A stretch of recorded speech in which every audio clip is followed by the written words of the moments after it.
grew up in a kibbutz on the border of Gaza Strip. My parents used to take us to pick up oranges from the trees in the wintertime and sweet peas from the field at the springtime, which was my favorite. Once a week, we got a bamba snack from my grandmother and a chocolate bar as well. Who knew at the time about Coca-Cola and all those colorful candies that my kids love so much and are so accessible today on the supermarket shelf and next to the cashiers? How many kids today know that cucumbers and tomatoes are not growing up in the supermarket shelf? Even though my mother really cared about our nutrition, I still remember spreading tahini instead of butter on our bread. I wasn't fully aware of the nutrition, our nutrition and food industry can impact our life and our well-being until 2012, when I changed my family diet due to two life-changing experiences. The first one, I watched the movie Blue Gold, talking about the water world battles all over the world, which food industry and corporation are involved. As one UN official stated in the movie, instead of breastfeeding, children in the third world getting Coca-Cola. The second life-changing experience, I heard a lecture by Dr. Uri Meir Tzizik. He is a nutrition expert in Israel.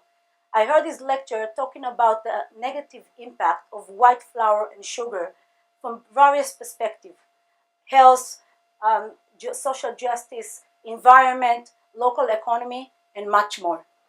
From his lecture, I learned that each can of Coca-Cola contains, you know how many teaspoons of sugar?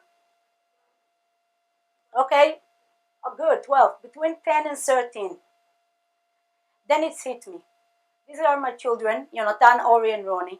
My oldest is addicted to Coca-Cola, unfortunately. And it's made me think about the nutrition and how their diet is impact their daily life, their behavior in school, their intelligence, how they're growing up. So I went in deep into the subject, and I found out that Coca-Cola in the late 90s, we used to sold and even distribute free of charge can of Coca-Cola all over United States high school. They knew that habits are acquired in these kind of ages.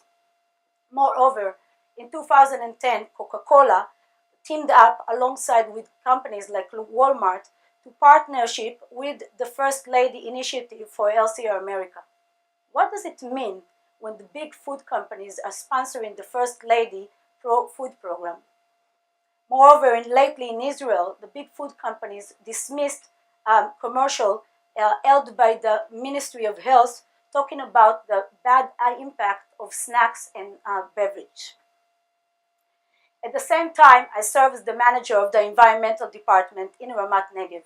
As a colleague of mine, Dr. Ruti Berger, she's working in the clinic of Ramat Negev, approached me to initiate a project about sustainable food. I was looking at sustainable food. What does it mean, sustainable food? I didn't even understand what those two words are doing together. So I did some research, and then I understood the fundamental impact of the food industry on all aspects of life, on our well-being, on the social justice, on the environment, and how kids are growing up, and how we are treating other people. So in order to develop that program, we got accepted to Shatil, but it's the new Israeli foundation that working with the Wales program and the European Union, working to get those projects developed. We work 1 year, and we initiated the Sustainable Food Project that working together cooperation with the health clinic and the educational and community department in Ramat Negev, and it's managed by my department, the environmental department. As Dr. Uri Meir Tzizik and Shatil there served as our advisor in this kinds of project. We named the project Choosing Local and Eating Healthy. This is a top-down, unique project among the local counties in Israel. especially in the light of the unique Negev desert. This is my regional council that constitutes 22% out of Israel, which one will be surprised to see the quality and the variety of vegetables and fruit that growing up in this region. So how does it work? We chose 3 channels. The first one was, of course, education and nutrition change in kindergarten and the daycares and preschools. As we all know that habits acquire in those ages, and you can change them in those ages as well. The second channel was producing a local economy around farmer markets, encouraging local community gardens, and producing our own local product, the farmer product, to our own local kitchens and households. The third channel was around the community, arising the awareness in the community. Well, we held in a few lectures and all kinds of cooking workshop and more. Before determining a main action, we conducted an intensive survey about the food system and among parents and caregivers in the kindergarten. The food survey shows that the quality and the balancing and the nutrition balance of the food system in our daycare and preschool need to improve dramatically. And we also saw that the parents really were interested in this kind of change. Then we set our target. We carry out a pilot in daycares and preschools, concentrating mainly on the nutrition change, staff training, lectures, arousing the awareness and exposure among kids, parents, and the whole community. Working together with so many stakeholders, bringing a lot of bliss, but it arose some difficulties as well. Changing habits, especially around nutrition and food, involving a lot of emotion and resistance, especially from adults.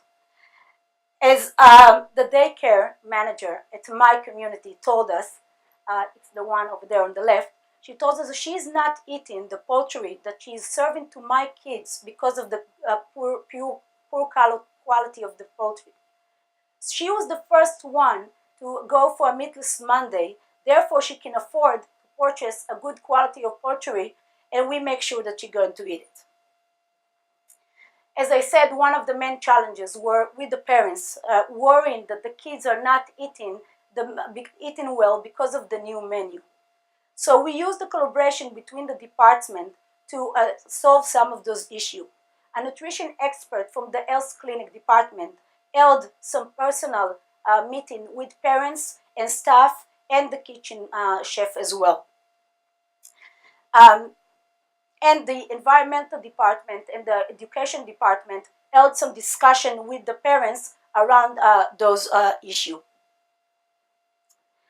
We also held some community events, 2 intensive weeks going around. The first one was going around the subject of the white flour and sugar, and the second one was going around the subject of protein. There was a lot of lectures, a lot of cooking workshop, and one of them held at my former mayor house because cooking was his main passion. One of our main challenges is to marketing our own local product of our farmers to our own local kitchens. We couldn't do that because of the marketing prices. We still encourage local farmers marketing, and we encourage local community gardens, and it's still all in a work in progress. As part of the collaboration with Shatil, a financial advisor, which evaluated the project, she came out with astonishing result. We succeeded to save more than 10% from the budget due to the new menu, mainly because we reduced the protein, we reduced a lot of sugar, and some dairy product. This project also won the Har HaNegev Prize Award for achieving environmental outstanding.